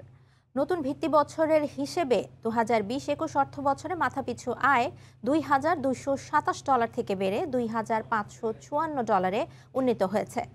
বাংলাদেশ পরিসংখ্যান ব্যুরোর সর্বশেষ হিসেব অনুযায়ী গত অর্থ বছরে মাথাপিছু আয় ছিল $2,227। এক অর্থ বছরের ব্যবধানে মাথাপিছু আয় বেড়েছে $327। দেশের মোট জিডিপি নির্ণয়ের জন্য নতুন করে 2015-16কে নতুন ভিত্তি বছর হিসেবে নির্ধারণ করা হয়েছে। এতদিন 2005-6কে ভিত্তি বছর হিসেবে গণনা করা হতো। 2015-16 ভিত্তি বছর হিসেব করায় আগের কয়েক বছরের মাথাপিছু আয়ও বেড়ে গেছে। যেমন 2015-16 অর্থ বছরে মাথাপিছু আয় ছিল $1,465, নতুন হিসেবে হয়েছে $1,737। এরপরের প্রতি বছরই মাথাপিছু আয় বেড়েছে। আগের হিসেবে 2019-20 অর্থ বছরে মাথাপিছু আয় ছিল $2,024।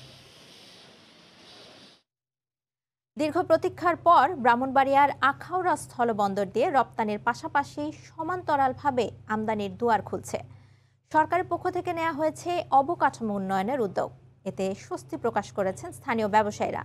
রাজস্ব কর্মকর্তারা বলছেন, আমদানি চালু হলে এটি হবে দেশের দ্বিতীয় আমদানি রপ্তানিকারক স্থলবন্দর। উজ্জ্বল চক্রবর্তীর তথ্য ও জুয়েল রহমানের ছবি নিয়ে রিপোর্ট।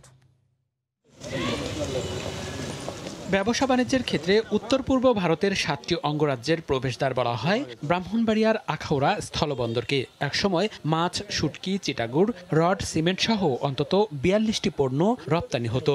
এখন ক্যাটাগরি ও পরিমাণ দুই দিক থেকেই রপ্তানি কমেছে। তবে অন্যান্য বন্দরের চেয়ে খরচ কম হওয়ায় গত আগস্ট মাস থেকে চাল, গম, পেঁয়াজ, আদা সহ নিত্য পণ্যের আমদানি বেড়েছে। ব্যবসায়ীরা বলছেন, আমদানির দুয়ার খুলে দেয়া হলে নবজাগরণের সৃষ্টি হবে এই স্থলবন্দরে। আমাদের অবকাঠামো উন্নয়ন এবং যোগাযোগ ব্যবস্থার জন্য আমরা আমদানির দিক দিয়েও বাংলাদেশের প্রথম না হয় দ্বিতীয় এবং তৃতীয় স্থানে থাকতে পারবো বলে আমরা আশাবাদ ব্যক্ত করছি। নিষিদ্ধ পণ্য ব্যতীত রেখে সমস্ত পণ্যের যদি আমাদেরকে অনুমতি দেওয়া হয় তাহলে আমাদের বন্দরটা আরও প্রাণচঞ্চলতা ফিরে আসবে এবং ব্যবসায়ীরা আরও লাভবান হবে। আমদানি বেড়ে যাওয়ায় সরকারের রাজস্ব আয় বেড়েছে বলে দাবি করেন বন্দর কর্তৃপক্ষ। বন্দরের যে মাসুল তা পূর্বের তুলনায় 3 থেকে 4 গুণ বৃদ্ধি পেয়েছে। যদি এইভাবে আমদানি হতে থাকে তাহলে আমাদের বন্দরের আয় আরো বৃদ্ধি পাবে। রেল যোগাযোগের কারণে ভারতের বিভিন্ন রাজ্যের সঙ্গে ত্রিপুরার ব্যবসা বাণিজ্য বাড়ায় এ স্থলবন্দর দিয়েও আমদানি রপ্তানি বাড়বে। রেল যোগাযোগের কারণে অন্য রাজ্য থেকে কিন্তু ত্রিপুরাতে মালামাল আসবে এবং সেই মালগুলো আমাদের আখাউড়া হয়ে বাংলাদেশে ঢুকবে। অবকাঠামো উন্নয়নের কাজ হাতে নেয় বেনাপোলের মতো এই স্থলবন্দরটিকেও উন্নীত করা যাবে বলে আশাবাদী বন্দরের রাজস্ব কর্মকর্তা। এডিবির ফাইন্যান্সে একটা ডিপিপি অলরেডি তৈরি হয়েছে কাস্টমসের কিছু ফ্যাসিলিটি তৈরি করার জন্য। ব্যাগেজের জন্য আমরা স্ক্যানার প্রোভাইড করার জন্য টেন্ডার প্রক্রিয়া চলছে এই মুহূর্তে। 2010 সালে আখাউড়া স্থলবন্দরকে পূর্ণাঙ্গ স্থলবন্দর হিসেবে ঘোষণা করা হয়। আর গত আগস্ট থেকে অক্টোবর মাস পর্যন্ত 3 মাসে 7 কোটি টাকার রাজস্ব আদায় হয়েছে। সময় সংবাদ, ব্রাহ্মণবাড়িয়া। প্রদীপ প্রজ্বলনের মধ্য দিয়ে উদযাপন করা হলো সনাতন ধর্মাবলম্বীদের অন্যতম উৎসব দীপাবলি। অশুভ শক্তির হাত থেকে রক্ষার প্রার্থনা করা হয়। দীপাবলির আনুষ্ঠানিকতার পর শুরু হয় শ্যামা পূজা।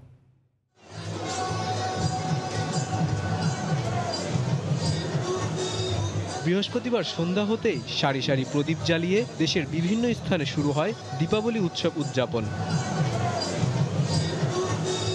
পূর্বসূরীদের স্মরণ করেন সনাতন ধর্মাবলম্বীরা। সেই সঙ্গে পৃথিবী থেকে অশুভ শক্তির বিনাশের প্রার্থনা করা হয়। সারা বছর ন্যায় আমরা এই দিনের জন্য অপেক্ষা করি। মা আনন্দময়ী মায়ের কাছে আমরা প্রার্থনা করি আমরা যাতে অসাম্প্রদায়িক বাংলাদেশে বসবাস করতে পারি। আমাদের দেশে যে হিন্দু, মুসলিম, বৌদ্ধ, খ্রিস্টান যে আছে 4টা ধর্ম, আমরা এক হয়ে থাকতে চাচ্ছি। 12 মাসে 13 পার্বণ সবগুলাই যেন আমরা খুব ভালোভাবে উদযাপন করতে পারি। পূজার মাধ্যমে সম্প্রীতির বন্ধনটা যেন আরো অটুট হয়। দুর্গোৎসবের পরপরই হিন্দু ধর্মাবলম্বীদের দ্বিতীয় বৃহত্তর ধর্মীয় উৎসব শ্যামা পূজা, যা কালী পূজা নামেও পরিচিত। শাস্ত্রমতে কালী দেবী দুর্গারই আরেকটি শক্তি। কালী পূজা হচ্ছে শক্তির পূজা, জগতের সকল অশুভ শক্তিকে পরাজিত করে শুভ শক্তির বিজয়। স্থায়ী মন্দির ও অস্থায়ী মণ্ডপে প্রতিমা নির্মাণ করে করা হয় পূজা। রমনা কালী মন্দিরে 5টি মণ্ডপে পূজা হয়। মায়ের চক্ষুদান, প্রাণ প্রতিষ্ঠা, পুষ্পাঞ্জলি, আরতি সহ রাতভর চলবে নানা আনুষ্ঠানিকতা। অসাম্প্রদায়িক চেতনায় সম্প্রীতির দেশ গড়ে উঠবে, এমনটাই প্রার্থনা সনাতন ধর্মাবলম্বীদের। হাসিবুল হাসান, সময় সংবাদ, ঢাকা। মুন্সিগঞ্জের মাওয়া মৎস্য আড়ত ভরপুর রূপালী ইলিশে। জাটকা শিকার নিষিদ্ধের মধ্যে বড় ইলিশের পসরা ঘিরে এখন উপচে পড়া ভিড়। সাপ্তাহিক ছুটির দিনে পদ্মার ইলিশ কিনতে ভিড় করছেন রাজধানী সহ নানা অঞ্চলের ক্রেতারা। সেখানে আছেন রিপোর্টার নাসির উদ্দিন উজ্জ্বল। বিস্তারিত জানতে আমরা সরাসরি যাচ্ছি তার কাছে। উজ্জ্বল, ফারিহা, এই পদ্মা তীরের যে মৎস্য আড়ত সেখানে কিন্তু আজকে রূপালী ইলিশের ছড়াছড়ি এবং বড় আকারের সমানে ইলিশে কিন্তু এখানকার আড়তগুলো ভরে গেছে এবং এই ইলিশ কেনবার জন্য রাজধানী ঢাকা সহ নানা অঞ্চলের ক্রেতাদের পাশাপাশি কিন্তু বিক্রেতারা যে আসছেন নানা অঞ্চলে তারা বলছেন যে ঝাঁকে ঝাঁকে ইলিশ ধরা পড়ছে এবং সেই ইলিশ কেনবার জন্য যে রাজধানী ঢাকার পাইকার রয়েছেন, নানা অঞ্চলে পাইকার রয়েছেন এবং এখানকার এই সুস্বাদু ইলিশ নিয়ে কিন্তু তারা এই যে ভোক্তার চাহিদা মেটাতে এখানে পাইকাররা পাইকারি কিনে নিয়ে যান এবং আজকে কিন্তু ইলিশের দাম অপেক্ষাকৃত গেল দিনের চেয়ে একটু কম। এখানে কিন্তু পাইকারি বড় সাইজের ইলিশগুলো বিক্রি হচ্ছে 1100 থেকে 1200 টাকা কেজি দরে এবং 1 কেজির যেগুলো ইলিশ মাছ রয়েছে সেগুলো কিন্তু 900 থেকে 1000 টাকা কেজিতে বিক্রি হচ্ছে এবং এর চেয়ে ছোটো সাইজ বিক্রি হচ্ছে কিন্তু 600 থেকে 700 টাকা কেজি দরে। এবং এখানকার জেলের জালে যে এই ইলিশ ধরা পড়ছে তারা কিন্তু আনন্দে এই ইলিশগুলো নিয়ে আসছেন হাটে এবং এই হাটের যে আপনারা দেখছেন যে এই খোলা মাঠে যে বিক্রেতারা রয়েছে সেখানে কিন্তু পসরা সাজিয়ে বসেছে এবং গয়ানা তিনি এসছেন ঢাকা থেকে, তিনি এখানকার নিয়মিত পাইকার। তো আমরা তার কাছে জানতে চাইবো যে আজকে ইলিশের এত ছড়াছড়ি কেন, একটু যদি বলতেন। ইলিশ মাছ জায়গায় জায়গায় মারা পড়তে আছে বুঝছেন, এর লেগে ইলিশের ছড়াছড়ি আর ইলিশ মাছের দাম একটু এলে কমছে, কম 11 হইতে 1200 টাকা কেজি কিনা পড়ে বড়টি, আর যেটি মনে করে 1 কেজি কি 1 কেজির নিচে এটি 900 কি 1000 কিনা পড়ে। তো আপনি রাজধানী ঢাকা থেকে এখানে আসেন কেন? আমরা তাজা পদ্মার ইলিশের লেগে আসি। আমাকে বাড়ি এলো বিক্রমপুর মামা কাদিশাল গ্রাম নিমতলি। আমরা পদ্মার মাছের লেগে যাই আসি, নদীর মাছটা যেমন সবাই চাহিদা করে নেয়। ধন্যবাদ আপনাকে। তো এখানকার যে এরকম নানা রকম পাইকার এখানে আছেন এবং তারা কিন্তু ভোর থেকে যে পাইকারি হাট ডাক শুরু হয় সেখান থেকে কিন্তু মাছ কিনে নিয়ে তারপরে তারা বিভিন্ন অঞ্চলে পসরা সাজান এবং এখানকার যে পাইকারি এই 29টি আড়ত রয়েছে সেই আড়তগুলো ঘিরে কিন্তু প্রায় অর্ধ শতাব্দী ধরে এই পদ্মা তীরে যে ইলিশের বেচা কিনা সেটি কিন্তু ভোরের ইলিশের দেশ সেরা হাট হিসাবে স্বীকৃত। এবং এখানে আপনাকে জানিয়ে রাখি যে এই যে বড় বড় ইলিশের পসরা সাজানো হয়েছে এর মধ্যে কিন্তু এই যে গেল 25 অক্টোবর পর্যন্ত 22 দিন ব্যাপী যে মা ইলিশ রক্ষা অভিযান ছিল সেই অভিযানের পরে কিন্তু এখন আবার এই যে পয়লা যে নভেম্বর থেকে যে নিষেধাজ্ঞাটি রয়েছে যে ঝাটকা নিধন বন্ধের ব্যাপারে এবং সেটি কিন্তু 2022 সালের 30 জুন পর্যন্ত চলমান থাকবে, সে ব্যাপারে কিন্তু বিচ্ছিন্নভাবে অভিযান চলছে। তো এখানকার যারা জেলেরা রয়েছেন তারা বলছেন যে ঝাটকা নিধনের ব্যাপারে কিন্তু কঠোরতার জন্য বা এটা বাস্তবায়নের জন্য কারেন্ট জাল বন্ধ করা দরকার। কিন্তু এখানকার যে মুন্সিগঞ্জের মুক্তারপুর এবং আশপাশে এলাকায় কয়েকশো কারেন্ট জাল ফ্যাক্টরি রয়েছে, যেই ফ্যাক্টরিগুলো থেকে কিন্তু এই কারেন্ট জাল উৎপাদন হয় এবং সেগুলো দিয়ে পদ্মা, মেঘনা এবং বিভিন্ন নদীতে এবং দেশের বিভিন্ন অঞ্চলে ছড়িয়ে গিয়ে এই ঝাটকা নিধনের বড় রকমের ক্ষতিকর পরিস্থিতি তৈরি করছে এবং সেই ব্যাপারে কিন্তু কার্যকরী কোনো পদক্ষেপ গ্রহণ করা হচ্ছে না। এবং এবার ঝাটকা নিধন সফল করা গেলে কিন্তু এরকম বড় বড় ইলিশের আরও বেশি পাওয়া যাবে এবং উৎপাদন বাড়বে। এখানকার যে মৎস্য বিভাগ তারা কিন্তু বলছেন গেল মৌসুমে তারা 1972 মেট্রিক টন কিন্তু ইলিশ উৎপাদন করেছেন এবং যেটি এবছর আরও বেশি তাদের টার্গেট রয়েছে। এখানকার যে নিবন্ধিত 10,064 জেলে পরিবার রয়েছে এদের মধ্যে অধিকাংশই কিন্তু এই ইলিশ শিকারের সঙ্গে জড়িত এবং তারা কিন্তু এই ইলিশ ধরেই জীবনযাপন করেন এবং এই ইলিশ ঘিরে যে এখানে বড় রকমের অর্থনীতি সেটিকে আরও বেশি প্রসারিত করবার জন্য কিন্তু এই ঝাটকা নিধন অভিযান সফল করা জরুরি এবং এই বিষয়গুলো নিয়ে কিন্তু এখানকার যে মৎস্যজীবী আছেন এবং এখানকার যারা এই মাছকে ঘিরে যে এখানকার নানা রকম পরিস্থিতি তৈরি হয়েছে সেই ব্যাপারগুলোতে তারা বলছেন যে সরকারের এই ব্যাপারে কারেন্ট জালের ব্যাপারে যথাযথ পদক্ষেপ নেওয়া দরকার এবং এখানে যারা এই আড়ত ঘিরে যে নানা রকম প্রাণ চাঞ্চল্য, সেই বিষয়ে কিন্তু এখানকার আড়তদারদের নানা রকম চ্যালেঞ্জ তৈরি হয়েছে। তো এই চ্যালেঞ্জগুলো মোকাবেলার জন্য কিন্তু তারা সরকারের দৃষ্টি আকর্ষণ করেছেন। তো এই ছিল মুন্সিগঞ্জের পদ্মা তীরের ইলিশের হাটের সবশেষ। ফারিহা, ইলিশ বেচাকেনার সবশেষ খবর জানাতে মুন্সিগঞ্জের মাওয়া মৎস্য আড়ত থেকে সরাসরি যুক্ত হয়েছিলেন রিপোর্টার নাসির উদ্দিন উজ্জ্বল। মুন্সিগঞ্জে ১৩ মণ জাটকা জব্দ করেছে নৌপুলিশ। ভোরে হাটলক্ষ্মীগঞ্জ লঞ্চঘাট এলাকায় অভিযান চালিয়ে এসব জাটকা জব্দ করা হয়। মুক্তারপুর নৌপুলিশ জানায়, গোপন তথ্যের ভিত্তিতে হাটলক্ষ্মীগঞ্জ লঞ্চঘাটে নিষিদ্ধ জাটকা বিক্রির খবর পাওয়া যায়। এরপর সেখানে অভিযান চালিয়ে পরিত্যক্ত অবস্থায় ৫২০ কেজি জাটকা ইলিশ জব্দ করা হয়। জাটকাগুলো স্থানীয় হাটবাজারে বিক্রির উদ্দেশ্যে রাখা হয়েছিল বলে জানায় পুলিশ। পরে জব্দকৃত জাটকা স্থানীয় মাদ্রাসা ও এতিমখানায় বিতরণ করা হয়। নরসিংদীতে একের পর এক ভরাট হচ্ছে পুকুর ও ডোবা। নিয়মনীতির তোয়াক্কা না করে পুকুর ভরাট করে গড়ে তোলা হচ্ছে বহুতল ভবন, কারখানা এবং মার্কেট। সংশ্লিষ্টরা বলছেন, এতে নষ্ট হচ্ছে পরিবেশের ভারসাম্য। সে সাথে অগ্নিকাণ্ডের সময় নেভানোর জন্য মিলবে না পানির উৎস। আশিকুর রহমান পিয়ালের তথ্য ও ছবি নিয়ে রিপোর্ট। মুক্তিযুদ্ধে স্মৃতিবিজড়িত ঐতিহ্যবাহী তারাপুকুরের অর্ধেক ভরাট হয়ে গেছে। সেখানে গড়ে উঠেছে শিল্প কারখানা। শহরের ধোপাবাড়ির পুকুরটি অবশিষ্ট থাকলেও রক্ষণাবেক্ষণ না থাকায় দূষিত হয়ে গেছে এর পানি। এইভাবে হারিয়ে যাচ্ছে নরসিংদীর পুকুর ও ডোবা। শিল্পশহর মাধবদী ও তার আশপাশে পুকুর, ডোবা ও জলাশয়ের সংখ্যা ছিল অর্ধশতাধিক। বর্তমানে তা নেমে এসেছে ৮টিতে। জমির দাম বাড়ায় পুকুর ভরাট করে নির্মাণ করা হচ্ছে বহুতল ভবন, শিল্প কারখানা, মার্কেট, দোকান সহ বিভিন্ন স্থাপনা। এলাকাবাসী গোসল করে, রোঙা পরিবেশ, গোসলও করতে পারে না। অনেক বিত্তশালী তাদের বাড়ির পাশের পুকুরগুলো ভরাট করে ফেলছে। অনেক প্রতিষ্ঠান তাদের পুকুর ভরাট করে এখানে ব্যবসা প্রতিষ্ঠান করছে, মার্কেট করছে। জমিনের দাম বাইরে গিয়া এইগুলা মিল ফ্যাক্টরি হয়েছে, কিছু বাড়ি হয়েছে।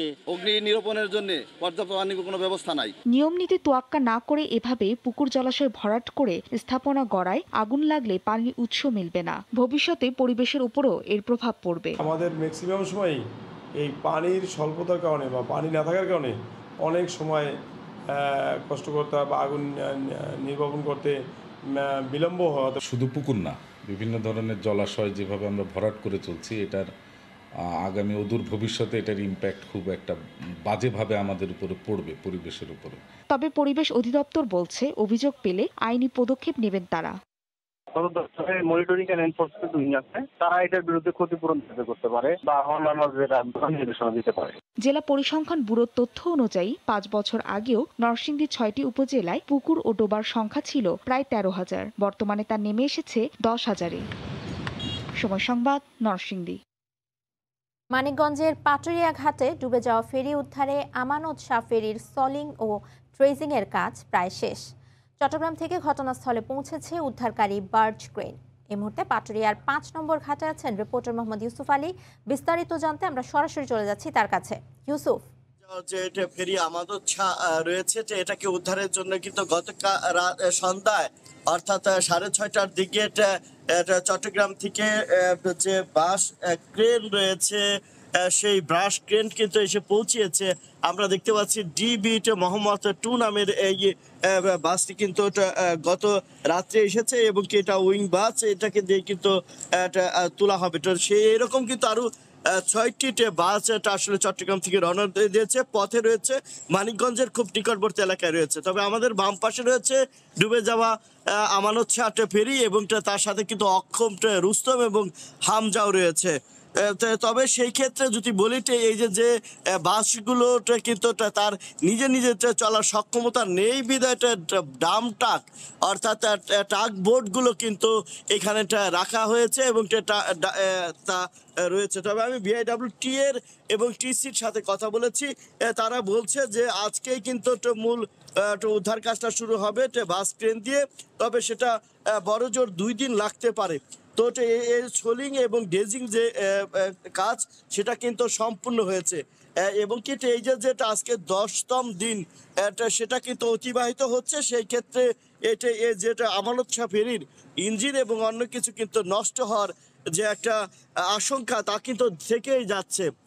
আমরা এটা তো আরেকটি বিষয় আপনাকে বলি যে এই যে 5 নং ঘাটটি কিন্তু আজকে 10ম দিনের জন্য মতো বন্ধ রয়েছে, যার জন্য কিন্তু এটা পাটুরিয়া ঘাট থেকে 6 কিলোমিটার পর্যন্ত দীর্ঘ যানজটের সৃষ্টি হয়েছে। আর যানজটের কারণে পাটুরিয়া ঘাটেই কিন্তু যাত্রী এবং শ্রমিকরা 6 থেকে 7 ঘন্টা ধরে এই ঘাটটুকু পারের জন্য অপেক্ষা করছে। তো সবচাইতে বেশি যে দুর্ভোগটা রয়েছে সেটা হচ্ছে শ্রমিক এবং ব্যবসায়ীদের। তারা কিন্তু আসলে তাদের কাঁচামাল নষ্ট হওয়ার আশঙ্কায় তারা এখানে সময় পার করছে।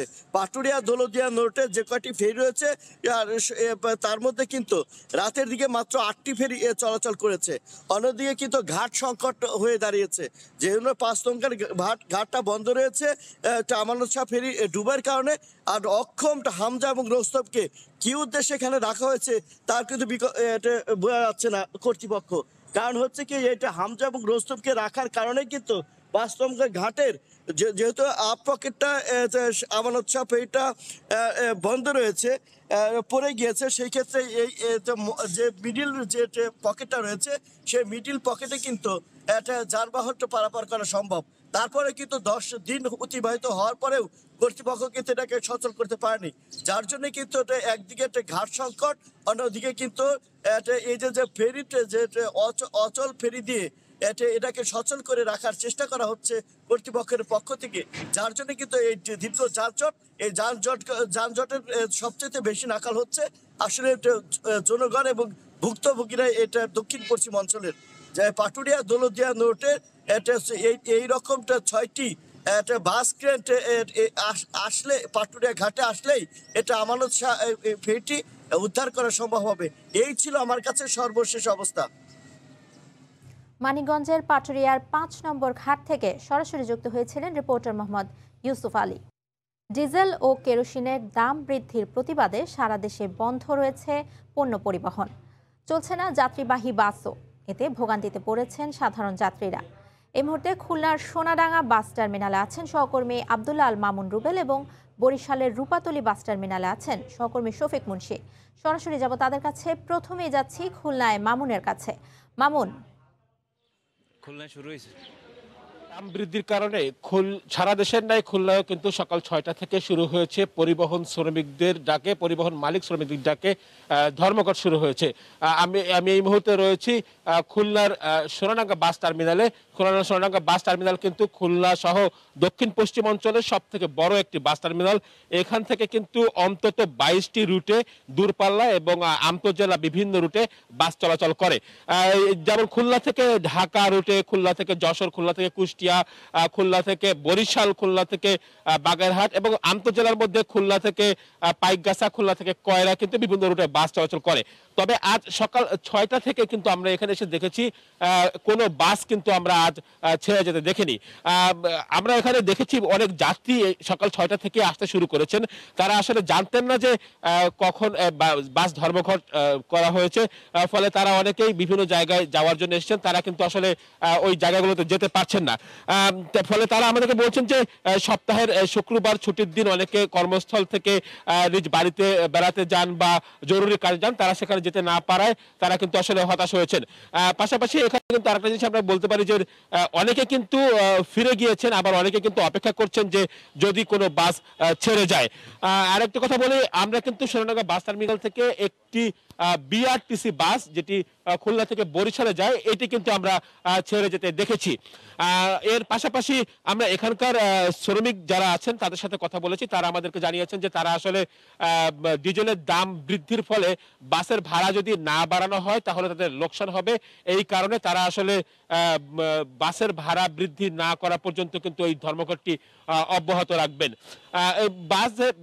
বাস ধর্মঘটের পাশাপাশি আপনি জানেন যে খুলনায় কিন্তু সারা দেশের ন্যায় ট্রাক, ট্যাঙ্ক লরি এবং কাভার্ড ভ্যান পণ্যবাহী তাদেরও ধর্মঘট শুরু হয়েছে।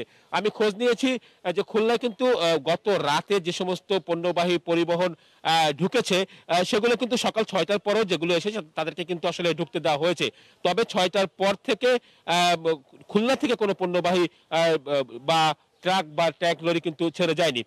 আরেকটি কথা জানিয়ে রাখি, খুলনার সোনাডাঙ্গা বাস টার্মিনাল বাদেও খুলনায় কিন্তু আরো বেশ কয়েকটি জায়গা থেকে বাস ছেড়ে যায়। এর মধ্যে খুলনা রয়্যাল মোড় থেকে, খুলনা রূপসা ঘাট থেকে, খুলনা রূপসার ওপারের ঘাট থেকে আমরা সে সমস্ত জায়গায় খবর নিয়েছি। সে সমস্ত জায়গা থেকেও কিন্তু আসলে কোনো বাস ছেড়ে যায়নি।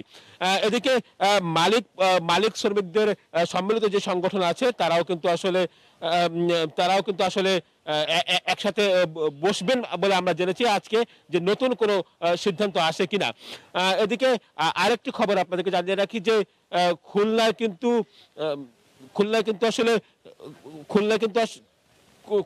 আসলে বেশ কিছু শ্রমিক এবং মালিকদের অনেকগুলো সংগঠন রয়েছে। সেই সংগঠনের নেতারা কিন্তু গতকাল রাতে বসেছিলেন যে কি সিদ্ধান্ত হয়, নতুন করে সিদ্ধান্ত আসে কিনা। তারা আসলে কেন্দ্রীয় সিদ্ধান্ত যখন যেমন হবে সেটি মেনে নিয়েছেন বা সেটি কন্টিনিউ করবেন বলে আমাদেরকে জানিয়েছেন। খুলনার সোনাডাঙ্গা বাস টার্মিনাল কেন্দ্র থেকে এই ছিল আমার কাছে সর্বশেষ খবর। আমরা এখন যাব আমাদের বরিশালে আমাদের সহকর্মী শফিক মুন্সির কাছে। শফিক।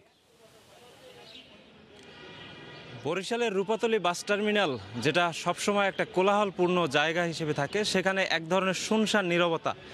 সারি সারি বাস, চাকা সেগুলো ঘুরছে না। আমরা যতটুকু জেনেছি যে সকাল 6টা থেকে বরিশাল জেলা ট্রাক শ্রমিক ইউনিয়ন এবং বরিশাল জেলা ট্রাক মালিক যারা, তারা কর্মবিরতি শুরু করেছে এবং গতকাল রাত থেকে কিন্তু বরিশাল, আমরা এখন যেখানে আছি, রূপাতলী বাস টার্মিনাল কর্তৃপক্ষ এবং পার্শ্ববর্তী নতুল্লাবাদ বাস টার্মিনাল কর্তৃপক্ষ, যে দুটি আসলে বরিশালের সবচেয়ে বড় দুটি বাস টার্মিনাল, সেখান থেকে কোনো ধরনের যানবাহন চলাচল করছে না। এবং এইগুলোর মূল যে কারণ সেটা কিন্তু যে সম্প্রতি সরকার ডিজেলের যে দাম প্রতি লিটারে বৃদ্ধি করেছে, তার প্রতিবাদেই কিন্তু আজকে এই কোনো ধরনের যানবাহনের চাকা বরিশাল থেকে ঘুরছে না। এক্ষেত্রে পরিবহন মালিকরা দাবি করছে যে জ্বালানি সহ কিন্তু আরও কিছু খাতে তাদের খরচ বেড়েছে। ডিজেল লিটার প্রতি 15 টাকা বৃদ্ধির সঙ্গে সঙ্গে স্থানীয় যে সেতুগুলো আছে সেগুলো টোলের পরিমাণ বাড়িয়ে দেওয়া হয়েছে। বরিশাল কিন্তু একটা নদী বিধৌত অঞ্চল, এখানের যে কোনো গন্তব্যে আসলে যদি যেতে হয় বাস কিংবা ট্রাককে, তবে অনেকগুলো সেতু পার হতে হয়। বিশেষ করে এখানকার আব্দুর রব সেনিয়াবাদ সেতু, পায়রা সেতু সহ অন্যান্য সেতুতে মাত্রাতিরিক্ত টোল ভাড়া করেছে কর্তৃপক্ষ। একই সঙ্গে যানবাহন থেকে যে বাৎসরিক ইনকাম ট্যাক্স নেওয়া হয় সেটাও বাড়িয়েছে সরকার। বাস মালিকেরা দাবি করছেন আগে তাদের বাস প্রতি 4 থেকে 5 হাজার টাকা ট্যাক্স দিতে হলেও সেই সংখ্যা কিন্তু এখন দাঁড়িয়েছে 8 থেকে 9 হাজারে। এত সব খাতে খরচ বৃদ্ধির ফলেই কিন্তু আসলে বাস মালিক বা ট্রাক মালিক তারা যেটা বলছেন যে ভাড়া বাড়িয়ে খরচ সমন্বয় করা ছাড়া কিন্তু তাদের খুব একটা কোনো উপায় নেই। এক প্রকার তারা গতকাল রাতে তাদের সাথে আমাদের কথা হয়েছে, বলেছে যে একদম দেয়ালে পিঠ থেকে যাবার মতো তাদের অবস্থা। এখন যদি তাদের খরচ সমন্বয় করতে হয় তবে ভাড়া বাড়িয়ে দেওয়া ছাড়া উপায় নেই। কিন্তু তখন যাত্রীদের সাথে যে একটা বিপরীতপূর্ণ জায়গায় চলে যাবে বাস মালিক এবং ট্রাক মালিকরা, সেটাও কিন্তু আসলে তারা চায় না। এবং আমরা যেটা জেনেছি যে ট্রাক মালিকদের কিন্তু প্রতি কিলোমিটারে আগের চেয়ে 10 থেকে 15 টাকা করে জ্বালানি খরচ বেড়েছে, যে কারণে কিন্তু ডিজেলের দাম বৃদ্ধির প্রতিবাদে আজ কর্মবিরতি করছে তারা। বরিশাল বাস টার্মিনাল, রূপাতলী এবং নতুল্লাবাদ, এই দুই জায়গা থেকে কিন্তু অন্যান্য যে জেলা, পার্শ্ববর্তী 6 জেলায় কিন্তু বাস চলাচল করে থাকে এবং এই বাস চলাচলের হাজার হাজার যাত্রীরা কিন্তু আজকে একটা ভোগান্তির শিকার হয়েছে বাস চলাচল না করার কারণে। আর এই ছিল বরিশাল রূপাতলী বাস টার্মিনাল থেকে আমার কাছে এই পরিবহন শ্রমিক এবং মালিকদের এবং এর সাথে ট্রাক মালিকদের যে ধর্মঘট এবং কর্মবিরতি চলছে সে ব্যাপারে সর্বশেষ খবর। ফিরে যাচ্ছি স্টুডিওতে।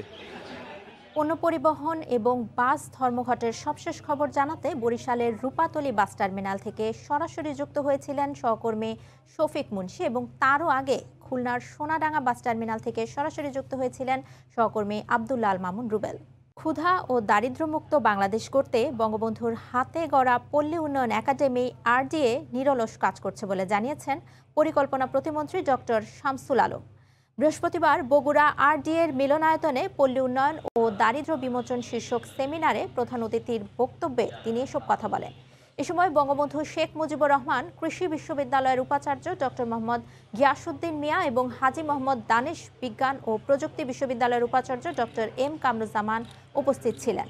সেমিনারে RDA মহাপরিচালক খলিল আহমদ জানান 2025 সালের মধ্যে চরম দারিদ্র্যের হার 7.4% নামিয়ে আনার লক্ষ্যে কাজ করছে পল্লী উন্নয়ন একাডেমি। এদিকে আরজিএর মিলনায়তনে জেলার ক্ষুদ্র উদ্যোক্তাদের আয়োজনে উদ্যোক্তা মেলার আয়োজন করা হয়।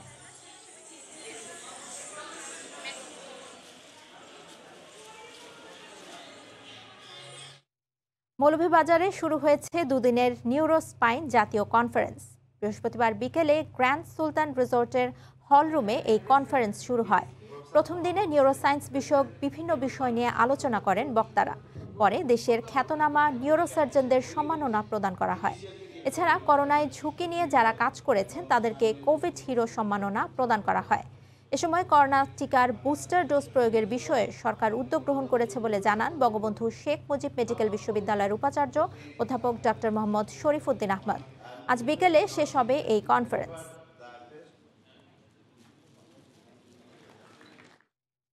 বঙ্গবন্ধুর জন্ম শতবার্ষিকী ও স্বাধীনতার সুবর্ণ জয়ন্তী উপলক্ষে বাগেরহাটের শরণখোলায় সেনাবাহিনীর উদ্যোগে বিনামূল্যে স্বাস্থ্যসেবা দেওয়া হয়েছে। বৃহস্পতিবার রায়েন্দা পাইলট স্কুল মাঠ সংলগ্ন ঘূর্ণিঝড় আশ্রয় কেন্দ্রে এই কর্মসূচি অনুষ্ঠিত হয়। বরিশাল শেখ হাসিনা সেনানিবাসের ৭ পদাতিক ডিভিশনের ২৮ ব্রিগেডের ৪৩ বীর ও বরিশাল সিএমএইচের উদ্যোগে এই স্বাস্থ্যসেবা ক্যাম্প আয়োজন করা হয়। এর আগে জেলার হাসপাতালগুলোতে বিতরণের জন্য সেনাবাহিনীর পক্ষ থেকে বাগেরহাটের deputy civil surgeon doctor Habibur রহমানের কাছে ৪০টি বিপি মেশিন ও ২৭টি নেবুলাইজার, ৪০টি পালস অক্সিমিটার, ১৩টি ডায়াগনস্টিক সেট, ২০টি ওজন মাপা মেশিন, ২৮টি টর্চলাইট ও ২৭টি থার্মোমিটার তুলে দেওয়া হয়।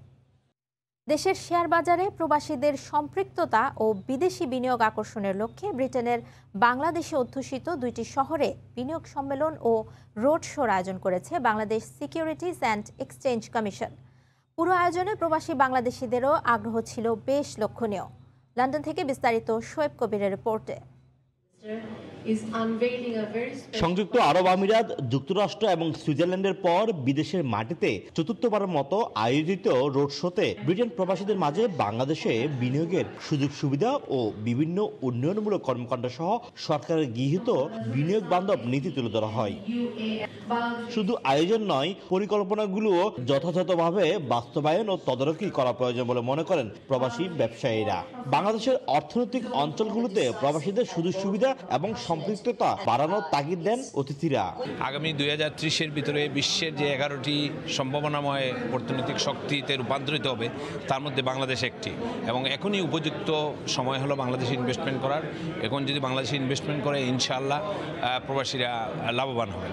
ভিন্নধর্মী এবং যে ধরনের প্রেজেন্টেশন এখানে হয়েছে ইজ এন এক্সেলেন্ট, এবং নতুন জেনারেশনকে আকৃষ্ট করার জন্য, বাংলাদেশে এনআরবিদের আকৃষ্ট করার জন্য আমি একটি সফল উদ্যোগ। দেশে বিনিয়োগ বান্ধব পরিবেশের আশ্বাসে নতুন করে পরিকল্পনা করছেন প্রবাসী উদ্যোক্তা ও ব্রিটেনের প্রাতিষ্ঠানিক বিনিয়োগকারীরাও। As I say, I think Bangladesh is one of the markets in the next 5 years which could seriously close the gap in terms of returns in Indonesia and Malaysia. এটা বাংলাদেশের জন্য ইমেজ বিল্ড আপের জন্য, এবং অতীতের বাংলাদেশ বর্তমান বাংলাদেশ কিন্তু same না, বাংলাদেশ অনেক উপরে চলে গেছে। আমাদের এখন সময় এসেছে বাংলাদেশকে ব্র্যান্ডিং করা, বাংলাদেশকে এগিয়ে নেওয়া যাওয়া, বাংলাদেশের অবস্থান পৃথিবীর সামনে তুলে ধরা। ব্রিটেনে এই আয়োজন সফলভাবে শেষ করার পর Qatar, Singapore, Germany, Canada, Russia, Italy, Hong Kong, Japan, Malaysia সহ বিভিন্ন দেশে বিএসইসি ধারাবাহিকভাবে এই রোড শোর আয়োজন করার পরিকল্পনা রয়েছে। বাংলাদেশে বিনিয়োগের নানা সম্ভাবনার চিত্র তুলে ধরার পাশাপাশি এখানকার ব্রিটেনে বেড়ে ওঠা তৃতীয় প্রজন্মের মেধাকে বাংলাদেশি উন্নয়নে কাজে লাগানোর আহ্বান জানালেন রোড শোর আয়োজকরা। একইভাবে প্রবাসী বাংলাদেশিরাও বাংলাদেশে বিনিয়োগের ক্ষেত্রে আগ্রহী অনেকটাই। শোয়েব কবির, সময় সংবাদ, লন্ডন। গণমুখী নয় দাবি করে ক্ষমতাসীন সোশ্যালিস্ট পার্টির আসন্ন বাজেট প্রস্তাব প্রত্যাখ্যান করেছে পর্তুগালের বিরোধী দলগুলো। সেক্ষেত্রে সংসদ ভেঙে পুনর্নির্বাচন বা পরবর্তী করণীয় নিয়েই কার্যত দ্বিধাবিভক্ত পর্তুগাল। পার্লামেন্ট ভেঙে 30 জানুয়ারি পুনরায় নির্বাচনের প্রস্তাবের অনুমোদন দিয়েছেন দেশটির প্রেসিডেন্ট মার্সেলো রেবেলো ডি সুজা। তারিকুল হাসান আশিকের রিপোর্ট। 2022 সালে প্রস্তাবিত বাজেট পর্তুগালের সাধারণ মানুষের স্বার্থ রক্ষা না করে ক্ষমতাসীন সোশ্যালিস্ট পার্টির মনগড়া বাজেট হয়েছে, এমন দাবি ছিল বিরোধী দল, স্টেট কাউন্সিল সহ আইন প্রণেতাদের। আর তাতেই পুনর্নির্বাচনের আশঙ্কায় পড়েছিল পর্তুগাল। সংসদে বাজেট প্রত্যাখ্যানই সরাসরি নির্বাচন দেওয়ার মতো কারণ হতে পারে না উল্লেখ করে সংসদ বিলুপ্ত করা সহ আলোচনার ইঙ্গিত ছিল রাষ্ট্রপতির। বৃহস্পতিবার দলগুলোর সঙ্গে আলোচনাও করেছেন রাষ্ট্রপতি মার্সেলো রেভেলো ডি সোজা। এমন পরিস্থিতিতে দ্বিধাবিভক্ত ছিল পর্তুগিজরাও। করোনার পর পরিস্থিতি কম বেশি স্বাভাবিকই বলা যায়। কস্তার সরকারের অধীনে হয়তো আরো কিছুটা সময় ভরসা করা যেত। অস্থিতিশীল পরিস্থিতির সৃষ্টি না করে দলগুলোকে আলোচনার অনুরোধ আমার। সার্বিক পরিস্থিতি বিবেচনায় বৃহস্পতিবার জাতির উদ্দেশ্যে ভাষণ দেন রাষ্ট্রপতি মার্সেলো রেভেলো ডি সোজা। ভাষণেই সংসদ ভেঙে 31 জানুয়ারি নির্বাচনের প্রস্তাবের অনুমোদন দেন তিনি। Uma semana e dia depois da rejeição do orçamento para 2022, জনমত জরিপে সবশেষ জাতীয় নির্বাচনে সোশ্যালিস্ট পার্টির 36% সমর্থন কিছুটা কমেছে। 27% জনসমর্থন নিয়ে দ্বিতীয় অবস্থানে আছে সোশ্যাল ডেমোক্রেটরা। তবে সোশ্যালিস্টের মিত্ররা বাজেট প্রত্যাখ্যান করায় কট্টর সেগা পার্টির আরও শক্তিশালী হয়ে ওঠার আশঙ্কাও দেখা দিয়েছে। তারিকুল হাসান আশিক, সময় সংবাদ, লিসবন, পর্তুগাল। যুক্তরাষ্ট্রে এবার 5 থেকে 11 বছর বয়সী শিশুদের জন্য করোনার টিকার অনুমোদন দেয়া হয়েছে, জানিয়ে উচ্ছ্বসিত বাংলাদেশি অভিভাবকরা। তারা বলছেন সার্বিকভাবে করোনা নির্মূলে এটি হবে কার্যকরী উদ্যোগ। এতে শিশুদের লেখাপড়ায় আসবে গতি এবং দূর হবে শঙ্কা। যুক্তরাষ্ট্র থেকে লস্কর আল মামুনের রিপোর্টে বিস্তারিত। বিশ্বে যে কটি দেশ করোনার টিকা কার্যক্রমে সাফল্য দেখিয়েছে তার মধ্যে শীর্ষে যুক্তরাষ্ট্র। দেশটিতে বড়দের পর এবার একেবারে শিশুরাও পাচ্ছে টিকা। শিশুদের ওপর প্রয়োগের জন্য ফাইজার বায়োএনটেকের টিকার চূড়ান্ত অনুমোদন দেওয়া হয়েছে। 5 থেকে 11 বছর বয়সী বিপুল সংখ্যক মার্কিন শিশু করোনা ভাইরাস প্রতিরোধী টিকা গ্রহণ করতে পারবে। যুক্তরাষ্ট্রের রোগ নিয়ন্ত্রণ ও প্রতিরোধ সংস্থার পরিচালক রচেলে উলনস্কি শিশুদের ওপর ফাইজার বায়োএনটেকের টিকা প্রয়োগের অনুমোদনের ঘোষণা দেন। তিনি অভিভাবকদের, শিশু বিশেষজ্ঞ, স্কুলের নার্স অথবা স্থানীয় ফার্মাসিস্টদের সঙ্গে কথা বলে নিজ নিজ শিশুকে টিকার আওতায় নিয়ে আসার আহ্বান জানান। ইতিমধ্যে কিছু কিছু অভিভাবক পার্শ্ব প্রতিক্রিয়া নিয়ে উদ্বেগ জানালেও বেশিরভাগেরই মত এ উদ্যোগ সফল হবে। যুক্তরাষ্ট্রে যে শিশুদের জন্য যে ভ্যাকসিনের ব্যবস্থা করছে, এজ এ অভিভাবক হিসাবে আমি খুবই আনন্দিত। আমি জানি না পৃথিবীর আর কোনো দেশে এটা সম্ভব হয়েছে কিনা, but thank you American government. দিন শেষে অভিভাবকরা চান তাদের শিশু নির্বিঘ্নে স্কুলে সময় কাটাক, পড়াশোনার যেন কোনো ব্যাঘাত না ঘটে। সেজন্য করোনাকে জয় করা এখন। লস্কর আল মামুন, সময় সংবাদ, যুক্তরাষ্ট্র। বিশ্বে স্বাস্থ্যসেবায় প্রথম অবস্থানে রয়েছে সুইজারল্যান্ড। এরপরে ইউরোপের দেশ নেদারল্যান্ডস ও নরওয়ে। বৃহস্পতিবার ইউরো হেলথ কনজিউমার ইন্ডেক্স ও আন্তর্জাতিক স্বাস্থ্য বীমা ব্রোকার প্রকাশিত প্রতিবেদনে স্বাস্থ্যসেবার এই তালিকাটি প্রকাশ করা হয়। প্রতিবেদন অনুযায়ী কয়েক বছরের তুলনায় বেশ অবনতি হয়েছে ফ্রান্স ও ইতালির স্বাস্থ্যসেবার। বর্তমান কোভিড পরিস্থিতির মধ্যে দেশগুলোর চিকিৎসার মানের চিত্রেও এসেছে পরিবর্তন। ইতালি থেকে মাকসুদ রহমানের তথ্য ও ছবি নিয়ে রিপোর্ট।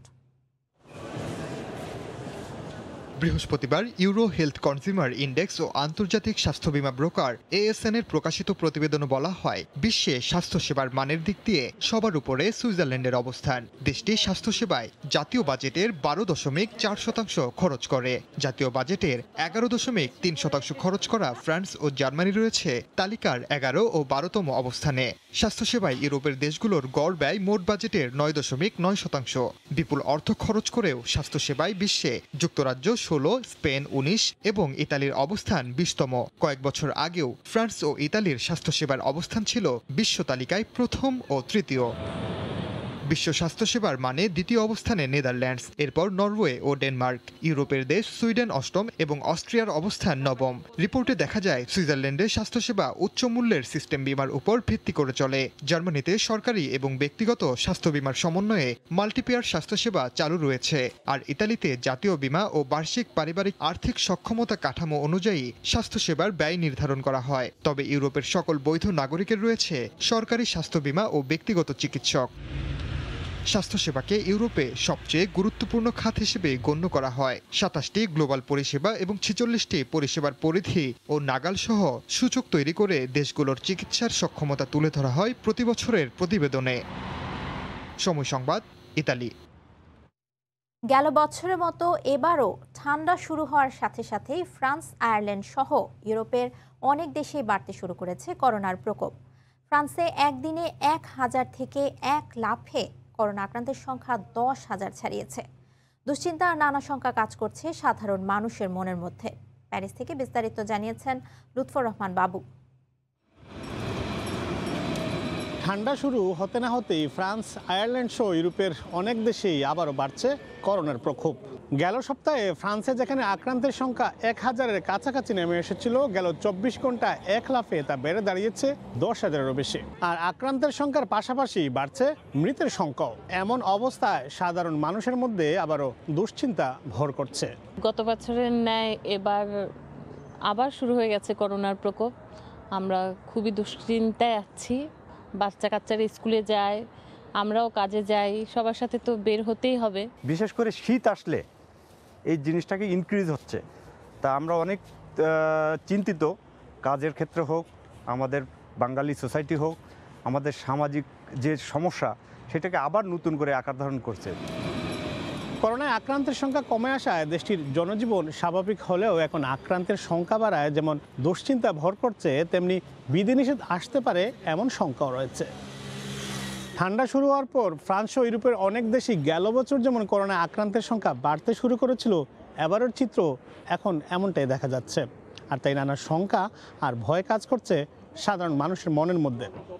ফ্রান্সে প্যারিস থেকে মোহাম্মদ লুৎফর রহমান বাবু, সময় সংবাদ। করোনা পরিস্থিতি স্বাভাবিক হওয়ায় সংশ্লিষ্ট মন্ত্রণালয় অনুমোদিত টিকা নেওয়া প্রবাসীদের সব ধরনের ভিসা দেওয়ার ঘোষণা দিয়েছে কুয়েত। আপাতত 53টি দেশ এই সুযোগ পাবে। সময়োপযোগী এই সিদ্ধান্তে প্রবাসী বাংলাদেশিরা আশার আলো দেখছেন। শরীফ মোহাম্মদ মিজানুর রহমানের তথ্য, ছবিতে রিপোর্ট।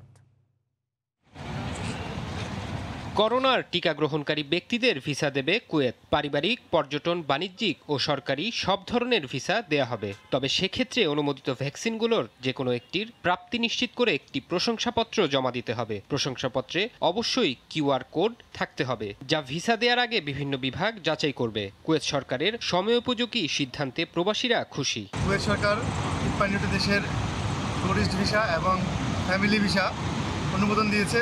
এতে করে যারা বাংলাদেশি ভাই সহ যারা অন্যান্য দেশের ফ্যামিলি আনতে ইচ্ছুক, তারা তাদের ফ্যামিলি নিয়ে আসতে পারবেন। স্ত্রী ও শিশুদের জন্য দেয়া হবে পারিবারিক ভিসা। বেতন সহ অন্যান্য শর্তাবলী অবশ্যই ওয়ার্ক পারমিটে উল্লেখ থাকতে হবে। তাছাড়া Bangladesh, Pakistan, Iraq, Iran, Syria, Yemen ও সুদান এই 7 দেশের নাগরিকদের ভিসার ক্ষেত্রে কুয়েতি স্বরাষ্ট্র মন্ত্রণালয়ের অনুমোদন লাগবে। এই বিষয়টা তারা জানি অতি তাড়াতাড়ি দ্রুততার সাথে আমাদের ওপেন করে দেয় বাংলাদেশ দূতাবাস। সরকারের অনুমোদিত তালিকা অনুযায়ী 53টি দেশের নাগরিকরা এই সুবিধার আওতায় থাকবেন। সময় সংবাদ, কুয়েত। ইরাকের দহুক শহরে 2700 বছর আগের একটি মদ তৈরির কারখানার সন্ধান পেয়েছে একদল প্রত্নতাত্ত্বিক। কারখানাটি মধ্যপ্রাচ্যের অন্যতম পুরনো এবং অ্যাসিরিয়ান আমলের বলে ধারণা করা হচ্ছে। মদের এই কারখানাটি নিয়ে এরই মধ্যে ব্যাপক আগ্রহ তৈরি হয়েছে। এটিকে দর্শনীয় স্থান হিসেবে স্বীকৃতির দাবি প্রত্নতাত্ত্বিকদের।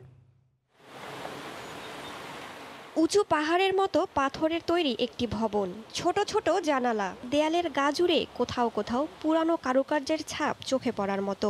ভবনটির এদিক ওদিক বেসিনের মতো দেখতে ছোট বড় গর্ত। দেখে মনে হতে পারে এটি বেশ পুরানো কোনো বাড়ির ধ্বংসাবশেষ। না, এটি প্রায় 3000 বছরের পুরানো একটি মদ তৈরির কারখানা।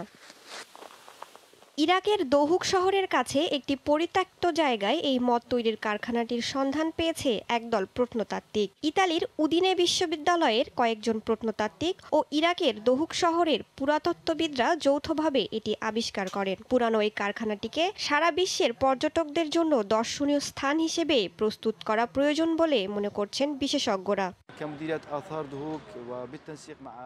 আমাদের বিশ্বাস ওয়াইন তৈরির এই কারখানাটি উত্তর মেসোপটেমিয়া অঞ্চলের প্রথম এবং মধ্যপ্রাচ্যের দ্বিতীয় বৃহত্তম কারখানা। কারখানার এই এলাকাটিকে দর্শনীয় স্থান হিসেবে সংরক্ষণ করা দরকার। বলা হচ্ছে মদের এই কারখানাটি তৈরি হয়েছে 7ম ও 8ম শতাব্দীতে। পৃথিবীর অন্যতম পুরানো অ্যাসিরিয়ান আমলের। সেই সময় অ্যাসিরিয়ান সাম্রাজ্যের ব্যাপক আধিপত্য ছিল। সমাজের বিত্তশালী ও আইনি পেশার মানুষদের মধ্যে মদ খাওয়ার প্রচলন ছিল, এমনকি মদ উৎপাদনও করা হতো। তারই নিদর্শন এই কারখানা। এরই মধ্যে প্রত্নতাত্ত্বিকদের ওই দলটি বিশ্ব ঐতিহ্যের পুরানো তালিকায় স্থানটির নাম যুক্ত করতে মাঠে নেমে পড়েছেন। রাইসা জান্নাত, সময় সংবাদ। আবারও দেশের খবর। ঝিনাইদহে বেড়েছে ডায়রিয়ার প্রকোপ। 24 ঘন্টায় সদর হাসপাতালে শতাধিক রোগী ভর্তি হয়েছেন। বিস্তারিত জানাতে সদর হাসপাতাল থেকে সরাসরি যুক্ত হচ্ছেন সহকর্মী লোটাস রহমান সোহাগ। সোহাগ, ফারিহা, আপনি যেমনটি বলছিলেন, ঝিনাইদহে গত বুধবার থেকে কিন্তু আশঙ্কাজনক হারে ডায়রিয়া রোগের আক্রান্তের সংখ্যা বেড়েছে। বিশেষ করে সদরের যে পৌরসভার নির্দিষ্ট একটি এলাকায় এখানে রোগীরা আক্রান্ত হচ্ছে এবং সদরের হামদো সহ বিভিন্ন যে কাঞ্চনপুর এই এলাকায় এরা আক্রান্ত হচ্ছে। আমি সদর হাসপাতালে এসে দেখেছি সকাল থেকে কিন্তু রোগীরা ভর্তি হচ্ছে এবং এখন পর্যন্ত যেটা দেখেছি আমরা, গত বুধবার থেকে এখন পর্যন্ত বুধবার রাত থেকে এখন পর্যন্ত 160 জন রোগী কিন্তু এই ডায়রিয়ায় আক্রান্ত হয়ে ভর্তি হয়েছে এবং গত রাত থেকে আজ সকাল পর্যন্ত 27 জন রোগী ভর্তি হয়েছে বলে ইমার্জেন্সি জরুরি বিভাগের যে চিকিৎসক তারা আমাদেরকে জানিয়েছেন। চিকিৎসকরা বলছেন যে শহরের যে নির্দিষ্ট একটি এলাকায় সেই এলাকায় আক্রান্তের সংখ্যা বাড়ছে, বিশেষ করে পানিবাহিত কোনো রোগের কারণে এবং যে চিকিৎসকরা পরামর্শ দিয়েছেন যে বিশুদ্ধ যে পানি, সেই পানি পাশাপাশি যে বাইরে যে খাবার সেটা যেন বাসি পচা খাবার না খান। এবং আমি চিকিৎসকদের সাথে কথা বলেছি, তারা এমনটি জানিয়েছেন যে যেহেতু একটা শহরের নির্দিষ্ট একটি এলাকায় আক্রান্ত হচ্ছে, এই কারণে এই এলাকার যে পানি ট্যাঙ্ক আছে সেই কারণে এই পানির যে সরবরাহের সমস্যার কারণে এই রোগে আক্রান্ত হচ্ছে এবং এখানে যারা আসছেন আমরা দেখেছি যে বিশেষ করে বয়স্ক এবং নারী যারা আছেন তারা কিন্তু বেশি আক্রান্ত হচ্ছে এই হাসপাতালে এবং তাদের সাথে যারা আক্রান্ত হয়েছেন তাদের সাথে আমরা কথা বলেছি।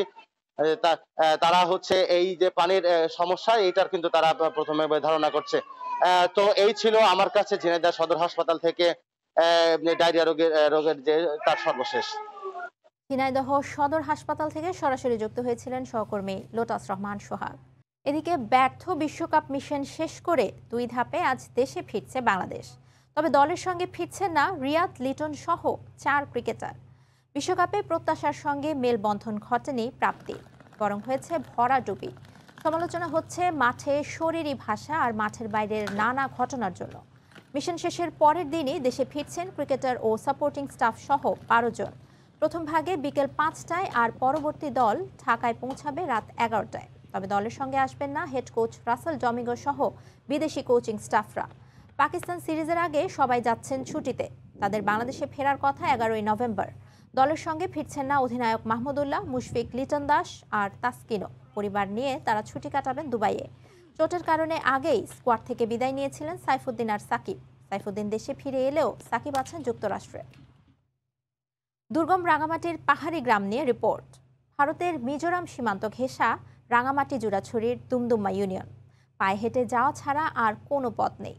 আবার উপজেলা সদর থেকে এখানে পৌঁছাতে সময় লাগে 4 থেকে 5 দিন।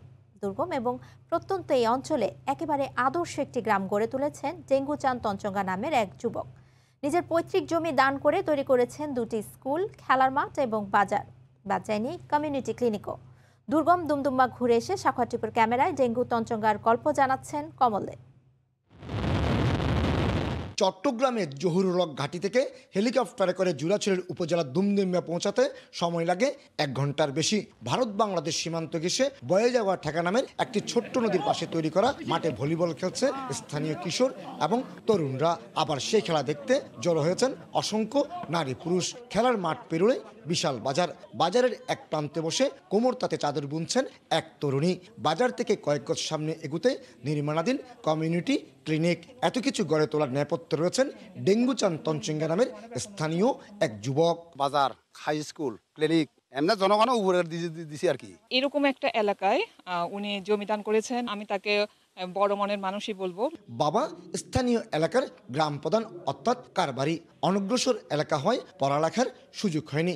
নিজের পড়ালেখা না করলেও এলাকার শিক্ষার্থীদের জন্য 2টি স্কুল তৈরি করে দিয়েছেন ডেঙ্গুচান।